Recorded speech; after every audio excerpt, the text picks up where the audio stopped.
नमस्कार दोस्तों। इतना प्रेशर बिल्ड होने के बाद मतलब कि पहले ट्विटर पे ट्रेंड हुआ टॉप पे, मतलब SSC reforms, hashtag SSC mismanagement, इस तरह की कई चीज़ें जब ट्रेंड हुई और उसके बाद फिर 31 तारीख को इतना बड़ा आंदोलन हुआ और उसमें इतने सारे टीचर्स को डिटेन किया गया है। मतलब लगभग 4 से 5 बसेस भर के डिटेन किया गया, उनको अलग अलग जगहों पे, अलग अलग थानों में रात 11 बजे तक बिठा के रखा गया।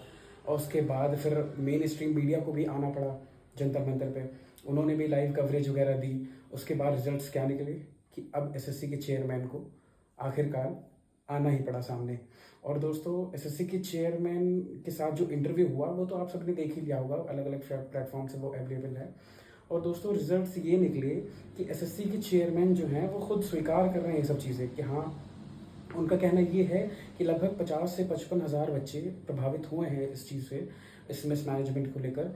दोस्तों, आप एक चीज़ ये बताएं हमको कि जब अगर वो खुद स्वीकार कर रहे हैं कि हाँ, काफ़ी बच्चे प्रभावित हुए हैं और उनका कहना ये भी है कि उन पर पेनाल्टी, जो कंपनी है एडिक्विटी, उस पर पेनाल्टी भी लगाई जाएगी। तो दोस्तों, एक तरफ तो आप पेनाल्टी ले रहे हैं कंपनी से, तो फिर उसके बाद बच्चों को क्या मिला? बच्चों का तो एग्ज़ाम पूरी तरीके से डिस्टर्ब हो गया। दोस्तों, आप सोचिए, छोटी से छोटी चीज़ को लेकर यहाँ पर बच्चों को डिस्टर्बेंस का सामना करना पड़ा। मतलब कहीं माउस काम नहीं कर रहे हैं, कहीं कीबोर्ड काम नहीं कर रहे हैं, कहीं पे एडमिट कार्ड बच्चे डाउनलोड कर रहे हैं तो वो ब्लैंक आ रहे हैं, कहीं पर सेंटर्स इतनी दूर दूर दे दिए जा रहे हैं, लगभग कहीं कहीं 1,500-2,500 किलोमीटर दूर सेंटर्स दे दिए जा रहे हैं। मतलब कहीं कभी कभी तो ये देखने को मिला है कि सेंटर अंडमान निकोबार आइलैंड में भेज दिया है। इस पर हालांकि उनका कहना है चेयरमैन साहब का कि जिसने मतलब खुद सेलेक्ट किया है अंडमान, उसी को दिया गया है, सबको नहीं दिया गया है। और जहाँ तक, लेकिन वही बात है ना कि इसके बारे में फुल कंफर्मेशन तो नहीं है मेरे पास, लेकिन अगर वो कह रहे हैं तो सही होगा। और आप ये सोचिए कि पेन तक के लिए बच्चों को संघर्ष करना पड़ रहा है। तो दोस्तों, इसमें अब आप क्या कहेंगे? आप आज तक एसएससी के इतिहास में मुझे नहीं लग रहा है कि इतनी सारी डिस्टर्बेंस एक साथ कभी आई हैं। और दोस्तों, आप एक चीज़ ये बताएं कि एसएससी के जो चेयरमैन साहब हैं, जो जिनसे पूछा गया जब सवाल कि हाँ, ये बताइए कि एडुकेटिव कंपनी जो इस बार चेंज हुई है, इसके ऊपर तो ऑलरेडी इतने सारे एलिगेशन लग चुके हैं, इतने सारे आरोप ये पहले से ही झेल रही है और इसके बाद तुरंत इसको टेंडर मिल जाना। तो इस पर उनका कहना ये है कि उसकी एक प्रक्रिया होती है, उसकी प्रक्रिया सारी पास की है एडिक्विटी ने, उसके बाद ही से टेंडर दिया गया है। तो दोस्तों, एसएससी में एक विंग होती है, ऑडिट विंग, जिसका काम होता है कि आप अगर किसी भी नई कंपनी को टेंडर दे रहे हैं तो उसके बाद चेकअप करें, वो हर एक सेंटर्स पर जाके उसका चेकअप करें कि उसमें छोटी से छोटी और बड़ी से बड़ी कोई भी दिक्कतें तो नहीं आ रही हैं। मतलब जैसे ये जो बेसिक दिक्कतें हैं, माउस, कीबोर्ड, सॉफ्टवेयर ग्लिचेस, मतलब कि जो स्क्रीन ब्लैंक हो जाना, ये इस तरह की दिक्कतें। उसके बाद फिर वहाँ के सेंटर्स के जो स्टाफ हैं वो कैसे हैं, मतलब कि क्या, अब सोचिए आप, इतनी सिंसियरिटी नहीं है स्टाफ में। वो ऐसा लग रहा है कि जैसे अभी अभी 18-20 साल के बच्चे हैं, लड़कियां हैं, वो आके वहाँ पे रील्स और फोटोग्राफी कर रही हैं, वो अपना रील्स बना रही हैं, और उसकी वजह से आप देखिए कितना डिस्टर्बेंस हो रहा है। तो दोस्तों, इतनी छोटी छोटी दिक्कतों की वजह से अब ऑडिट डिपार्टमेंट मुझे ये नहीं समझ रहा है कि कर क्या रहा है। दोस्तों, अब ये समझ लीजिए आप कि जो कंपनी चेंज हुई है, वैसे तो सारे नुकसान ही हुए हैं, लेकिन अगर फ़ायदा कहा जाए तो एक फ़ायदा हुआ है कि हर सेंटर्स पे इन्होंने और कोई व्यवस्था कराई हो चाहे ना कराई हो, लेकिन एक एक बाउंसर्स हर सेंटर पे तैनात कर दिए गए हैं। और दोस्तों, वो बाउंसर्स गेट पे नहीं तैनात हैं, वो वहाँ के जो हेड ऑफिस होगा, जो उसका जो हेड रूम होगा, उसके गेट पर तैनात किए गए हैं। और क्योंकि बाहर तो फिर एक दादी अम्मा को बैठा रखा है, अब तक तो आप सबने देखा ही होगा फोटो वो वाली, कि वहाँ पे दादी अम्मा एकदम टाइट सिक्योरिटी दे रही हैं कि मतलब कोई एक परिंदा भी पर नहीं मार सकता है। और दोस्तों, यहाँ पर पहले दिन तो इतनी ज़्यादा दिक्कतें आई हैं कि मतलब बच्चों का कहना था कि वहाँ पे सिक्योरिटी के भी कोई इंतज़ाम नहीं है। मतलब कि अगर कोई कड़े पहन रखे, किसी ने रिंग्स पहन रखी हैं, कोई भी चीज़ें पहन रखी, तो वो वैसे ही अंदर चला जा रहा है।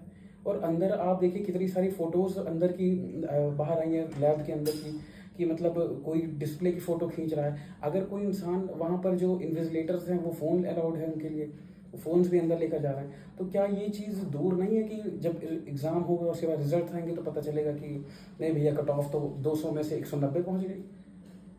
भाई, हो नहीं सकता है कि वो जब फ़ोन अंदर अलाउड हैं, जब डिवाइसेस अंदर जा रही हैं, तो फिर कितनी देर लगेगी एग्ज़ाम में चीटिंग वीटिंग करने में?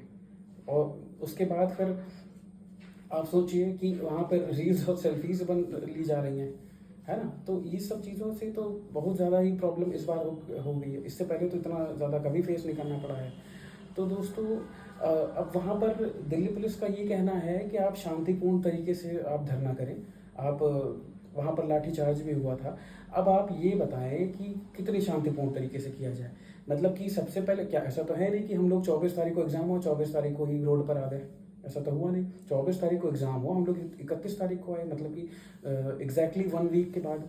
और दोस्तों उससे पहले क्या हम लोगों ने ट्विटर कैंपेन नहीं किए? क्या वो टॉप ट्रेंडिंग में नहीं गया था भाई? अब आप सबसे बड़ी चीज़ आप ये देखिए कि इतना सब आंदोलन हो गया तो विपक्ष की क्या भूमिका है? विपक्ष की उसमें ये भूमिका है कि सबसे पहले राहुल गांधी जी ने, हालांकि वो तो ट्विटर के टाइम पे ही जब ट्रेंड हुआ था उसी समय उन्होंने ट्वीट कर दिया था। अब कल क्या हुआ कि अरविंद केजरीवाल जी ने और अखिलेश यादव जी ने भी ट्वीट कर दिया है। अब आप ये सोचिए कि ये सब लोग खुद पार्लियामेंट में बैठे हुए हैं, खुद लोकसभा मेंबर है ये, राहुल गांधी जी और आपका अखिलेश यादव जी हैं। तो इन्हें तो ये आवाज़ उठानी चाहिए। इन्हें कम से कम एक लाइन तो बोल दें एसएससी वालों के लिए कि हाँ ये जो इतना परेशानी हो रही है। और हम लोगों की क्या डिमांड है? सिर्फ एक ही डिमांड तो थी कि आप हम लोगों की मुश्किल से 4 लोगों की टीम रहेगी, आप 2 ही लोग, आप किसी को तो एक बार डीओपीटी मिनिस्टर से मिलवा दीजिए। लेकिन इस पर भी उनका कोई वो बयान नहीं आ रहा है सामने। और यहाँ पर विपक्ष कुछ भी नहीं कर रहा, वो कोई भी चीज़, मतलब एक लाइन बोलने को तैयार नहीं है पार्लियामेंट में। और दोस्तों पार्लियामेंट में चर्चाएं क्या हो रही है कि समोसे अच्छे नहीं मिल रहे हैं, मतलब कि कहीं पर रेट इतना हाई है, कहीं पर रेट इतना कम है, मतलब कि और साइजेस कहीं पे बहुत ज़्यादा बड़े समोसे हैं, कहीं पर छोटे समोसे हैं। ये सब तो चर्चाएं हो रही हैं। अब आप देखिए एक तरफ इतना हाई लेवल पर प्रोटेस्ट हो रहा है, अंदर चर्चाएं हो रही समोसे की। तो अब क्या कहा जाए अब। और दोस्तों एक सवाल बहुत ज़्यादा इस समय ट्रेंड कर रहा है कि क्या एसएससी सीजीएल एग्ज़ाम पोस्टपोन होगा। अब दोस्तों अभी जो नोटिस आई है 3 दिन पहले, उससे तो मंशा यही लग रही है कि भाई नहीं होने वाला है। हालांकि जो इंटरव्यू सामने आया है उसमें तो लग रहा है कि जो एसएससी के चेयरमैन हैं उनकी वो दोबारा ऑडिट कराएंगे और उसके बाद ही वो कोई नई डेट देंगे। हालांकि ये सिर्फ आइडिया लगाया जा रहा है, इसके बारे में कोई कंफर्मेशन नहीं है, रिटर्न में कुछ नहीं गिवन है। और अगर बात की जाए जहाँ तक सॉल्यूशन की, तो दोस्तों इसके लिए इन्हें अपनी ऑडिट टीम को पहले एक बार तो चेतावनी देनी चाहिए कि आप फिर से जाकर ऑडिट करें सारे सेंटर्स को, जो इतनी प्रॉब्लम आ रही है। सोचो आप सिलेक्शन पोस्ट 13 के पेपर में जब सिर्फ 3 लाख बच्चों का एग्ज़ाम कराना था, तब तो सिर्फ 3 लाख बच्चों का था, तब इतनी प्रॉब्लम्स आ रही हैं। आगे सीजीएल होगा उसमें 30 लाख बच्चे होंगे, सीएचएसएल होगा उसमें 45 लाख बच्चे होंगे, एमटीएस होगा उसमें 60 लाख बच्चे होंगे। तो आप कैसे हैंडल करोगे जब आपको 3 लाख बच्चों के एग्ज़ाम कराने में इतनी प्रॉब्लम आ रही है ना। तो फिर आप सही तरीके से आप ऑडिट कराएं। हमें कोई फ़र्क नहीं पड़ता कि कोई कौन सी कंपनी एग्ज़ाम करा रही, कौन सी नहीं करा रही है, क्या प्रॉब्लम, मुझसे क्या मतलब है।